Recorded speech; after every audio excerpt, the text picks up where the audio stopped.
Rita Ruduša will lead the last part of this conference. We would like to introduce you with the main conclusions of this conference, to sum up it. Rita will start and all the moderators will follow.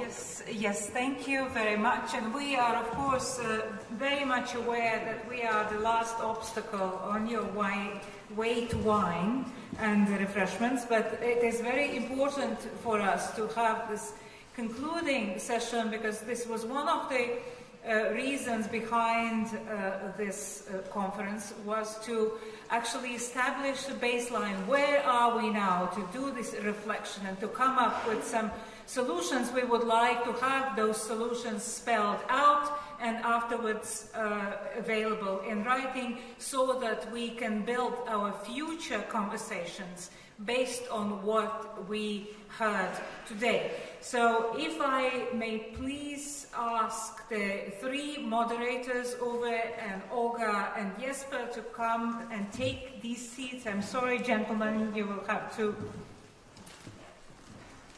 let our moderators speak.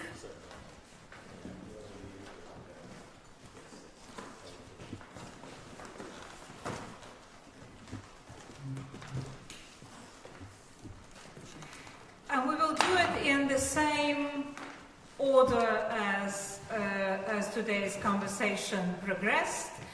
The first panel probably covered the broadest ground, the various pressures to the independence, to the public service media. So, Ove, how could you sum it up? So what are your main takeaways from that?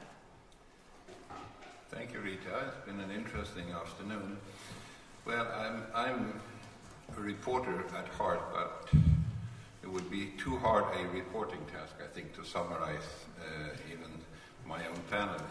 I have a few reflections. If you allow me, one reflection has to do with the latest panel on accountability. As several people mentioned, the public service institutions are generally held in quite high regard in their societies. There are exceptions, but mostly so. It's the case in Norway, Estonia, Sweden, and in Latvia. But the paradox is that journalists, also journalists who work for these institutions, are often not seen as favorably as their institutions. I don't know why that is. I would prefer it to be different. But if I have a choice, I'd rather take 1 out of 2 than 0 out of 2. In my panel, if I may call it that, there were a couple of reflections. I hadn't, to my shame, thought about sort of the Crimea-Putin contribution to the credibility of public service broadcasters, but it's a striking thought once it was formulated by several of the participants. Of course, one could wish that somebody else had been the instigator of the increased prestige and credibility for the public service institutions. But again, if this works, then why not accept it? And I think it has to do with a deeper trend in our societies, and that is a lot of good, honest people are really getting scared of fake news. You know, we have used that as a stab, but everybody can now see that our societies are not being fairly reported upon. I would say that the assumption that Putinism is behind a lot of fake news is one element of this, but Donald Trump's position in this debate is not hidden, and every time Donald Trump accuses CNN or whoever, or the New York Times, the mighty New York Times even, of fabricating news, a lot of decent people get worried, because they realize that a society that cannot rely on its information channels, even the most ambitious and the most trustworthy, is potentially asking for trouble. And I think this is the explanation for this backlash against the populist lies about societies and the channels that spread them. And this leads me to a third takeaway, which is also, it's sort of a cousin to the previous one, but one which I think is quite important. As some of the speakers pointed out, we are mostly not industrialized societies any longer. We are, if anything, post-industrial or knowledge-based economies, all of us, more or less. And it is absolutely essential for a knowledge-based country or economy to have a basis of knowledge that can be trusted. And I think that a lot of people way outside the journalistic cadres realize this truth, that if we cannot trust our view of our societies, then we might end up having no societies. And I think this is slowly contributing to if we as media professionals, if we handle this correctly by sticking to our professional codes and so forth, I think this realization about the need for good information in good information societies, it could really help our reputation. Thank you, Ove. Now the 4 R's and other takeaways from your panel, please, Olga. Thank you, Rita, and thank you all 3 of my participants. Thank you once again for sharing actually something that we always think about here in Latvia and in the Baltic states. We and they. Who are we? Who are they? Is there a divide, or is there a possibility of connection, of unity, of definition of us and self-definition of us as Latvians, Estonians, the Danes, or non-Latvians, non-Estonians, non-Danes? Well, I think that most important question is not about definition of any audience, but about self-definition. We could label anyone, European, Latvian, Estonian, Russian-speaking Latvian, or whatever. But what about self-definition? And when we, Alex, Daria, probably me, would come to the audience who self-defines itself as the part of this country, of Estonia, of Denmark, as Latvians and Estonians and Danish people, then we have succeeded. And I think that's the core question of nation building, state building that we're facing in the Baltic states. And inclusive journalism and communicating identities are consequences of how we answer these questions. Who are we? Are they? Or are they us as well?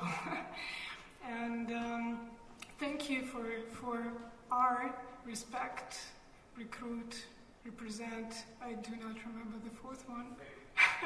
Reflect.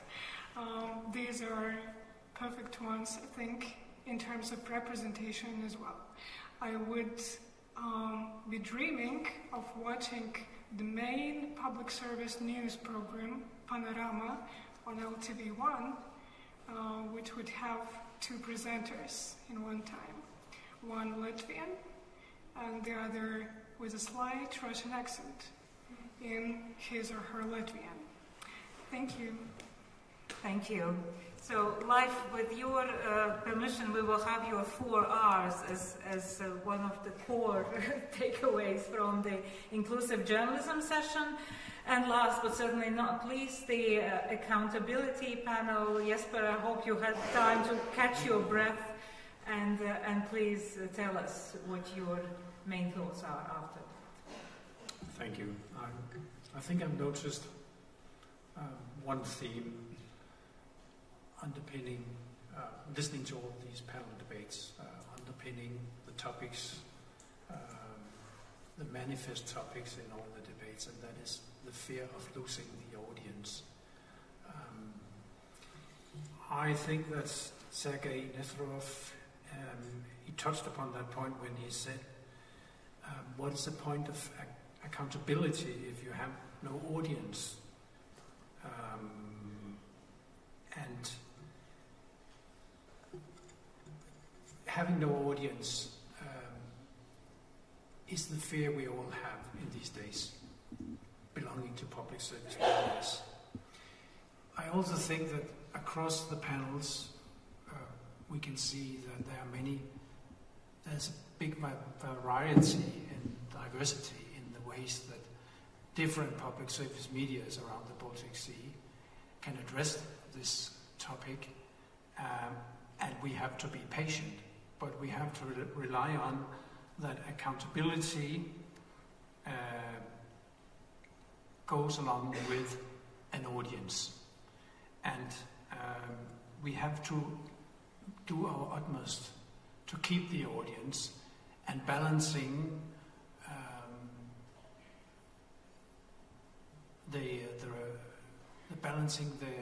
the issue about trustworthiness towards the audience. Transparency was another topic stressed by Per Kalbach. He said that I think you said you would predict that transparency would be on top of the agenda for the coming years, together with fact-checking. That's one method.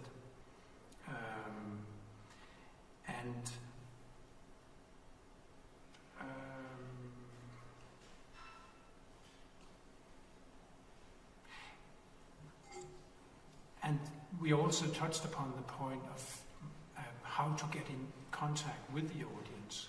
Could there be any more programs, other channels where there is a direct contact between the public, the audience, and members of the staff, producers who produce various journalistic items. Yes, that'll be that. Thank you, Jesper, very much. And I want to thank you, a very engaged audience. And if there is anyone who still has a question, now is your chance. Will you? Oh, yes, please.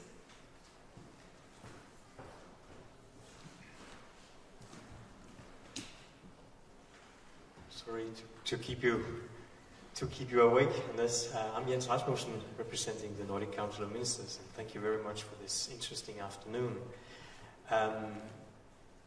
As representing the Nordic Council, which of course you know have offices in all the 3 Baltic countries, and trying to establish mutual beneficial partnerships and cooperation.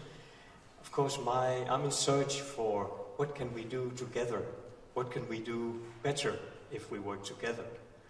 And this is maybe, if there is still time or later on to reflect upon, that would be very interesting, where we can add value if we do things together. And one, just very fast, just out of the top of my head, you said, Jesper, keep the audience. One of my takeaways would be to enlarge the audience from the younger generation. This seems, for me, to be one of the main challenges. And it might also, I'm not sure, I'm not an expert, but it might be that could be one that we all share, all 8 countries. So just an idea for further elaboration. Thank you. Thank you. Anyone cares to comment on Stronger Together? Olga, maybe.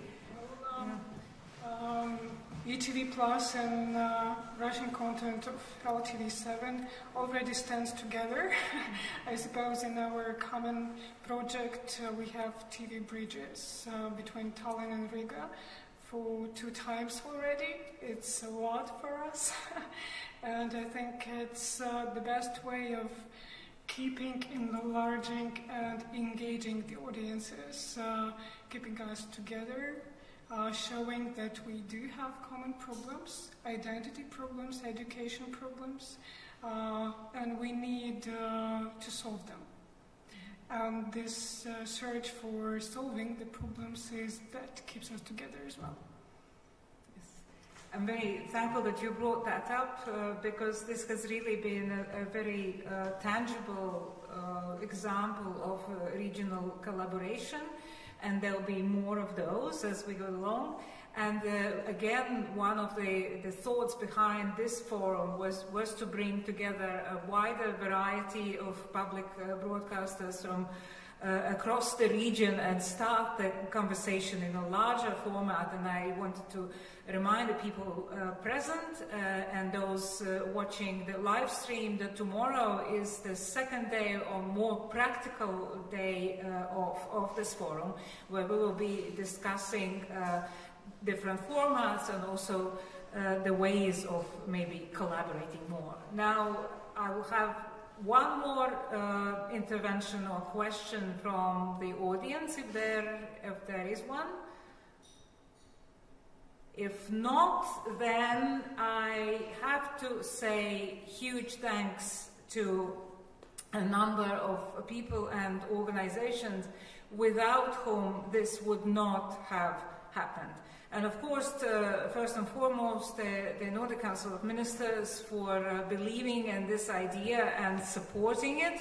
And I would like to say specifically and personally thanks to late Jan Bidberg, the head of Nordic Council of Ministers office in Latvia, who unfortunately is no longer with us, but it is with him with whom we started a conversation about the need for this forum many months ago in August last year, and I'm very sorry that he is not here to see it come into being. Also, Danish Cultural Institute in the Baltic states, and personally Simon Holmberg, who has been a really enthusiastic supporter of this event all through the months of preparations. Latvian television as our main partner in organizing this, and specifically, please, a round of applause to my colleague Gunta Sloga, who pulled it all together. And who was the main driver behind getting all these wonderful, diverse, inspiring people who were on the panels today. And also to my colleague Gundars Redes for moderating today's discussion. The thanks go also to the news website of Latvian Public Service Media, lsm.lv, that ensured that we are seen in wider audiences, that had a live streaming of this event. Also to our Estonian friends, Estonian public broadcaster, and Tarmu, to you individually for helping brainstorm. We started from a brainstorm of a couple of people, how we will go about it, and we remember that vividly. Thank you, Tarmu. Big thanks to our both keynote speakers, Ole and Andres, for really inspiring speeches with visuals and without. To all our speakers and to moderators, and please specifically to our translators, thank you for all the hard work. And yes, we are in the museum.